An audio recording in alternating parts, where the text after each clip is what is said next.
The word leader implies that you're taking people towards a destination. And so if you're just focused on the daily operational tasks of your team, then that's more managing, it's not so much leading, and it does hinder you towards accepting yourself as a leader.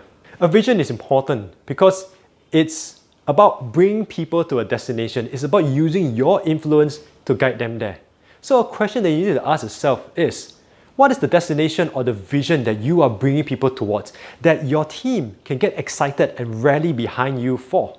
Now, it doesn't have to be your vision. It can be a collective vision for the entire team in which you have solicited feedback. When you can get your team involved in this vision and you're helping them to get there, then you are leading. And when you are leading, it makes it a little bit easier for you to accept yourself as a leader. Let me share you one thing.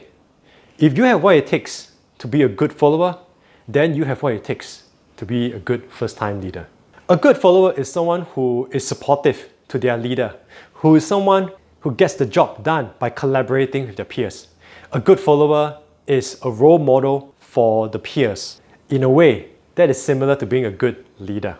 As a leader, your self-leadership extends to your team. You collaborate with your team to achieve the team results because you're drawing upon their insights and experiences. And you are a role model to your team. So when you are a good follower, isn't that similar to being a good leader? If you can accept yourself as a good follower, then you can accept yourself as a leader. So let's go through the 7 points that I've brought up in how to accept yourself as a leader. Focusing on what you don't know is just a path towards fear, doubt, and uncertainty. Instead, focus on what a leader does, which is bringing others to success, being of service, and putting the team ahead of the individual. Don't think about what a leader should be or should be seen to be. That just feeds into that feeling of being an imposter. Instead, pay attention to who you are as a person and how you would lead in your authentic self. Then do it. Rather than how you are going to get more leadership experience in your workplace, look at opportunities outside. There are professional associations or within your community where voluntary leadership is required. Once you gain the experiences outside of your workplace, bring it back in. The lack of confidence that you have in yourself, being a first-time leader, really stems from a lack of or incorrect understanding of what leadership is. The more you learn and understand about what leadership truly is, the more confident you will naturally be. So learn a lot and learn quickly. Earlier, I said that a leader is there to bring others to their success, to be of service, and to put the team ahead of the individual. If that is your true intention, then it will show up in your words, actions, and decisions. Others will recognize it, and they will be more willing to follow you and accept you as their leader. In turn, makes it easier for you to accept yourself as one.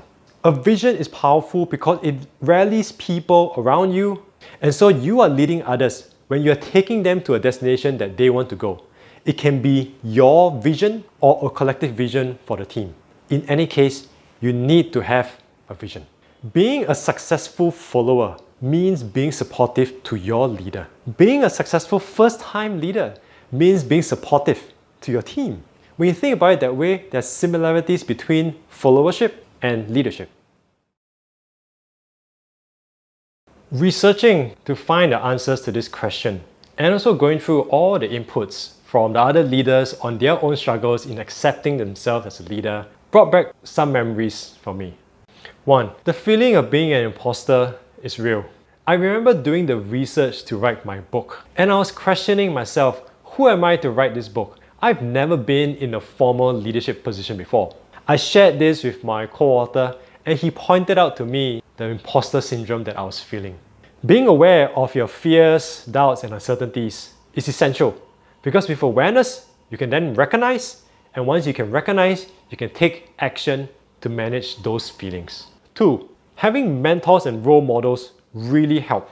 If it wasn't for my co-author and the many other leaders that I've spoken over the journey to write the book, I wouldn't have understood what real leadership is.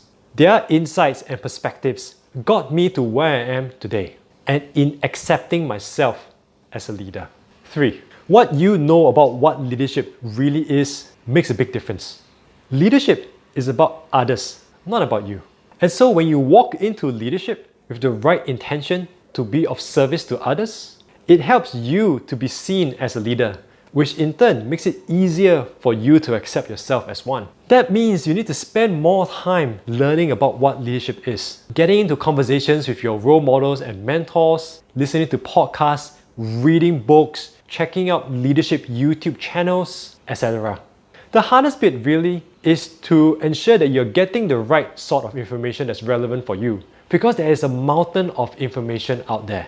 You see, a lot of the information that you find about leadership can be relevant. The key for you is to find out what is appropriate for you right now. So you may have seen that I flashed a couple of leadership traits which I've taken from my first-time leadership book. It's a book that tells you all you need to know to be a successful first-time leader.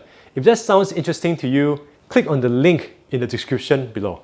Some of you might want more hand-holding in order to get results quickly. And that's where one-on-one coaching can come in. My email address is below. If you want some help, just click on the link. That's pretty much it. I hope the 7 points that I've shared here is going to help you to accept yourself as a leader. In any case, I look forward to speaking with you again really soon.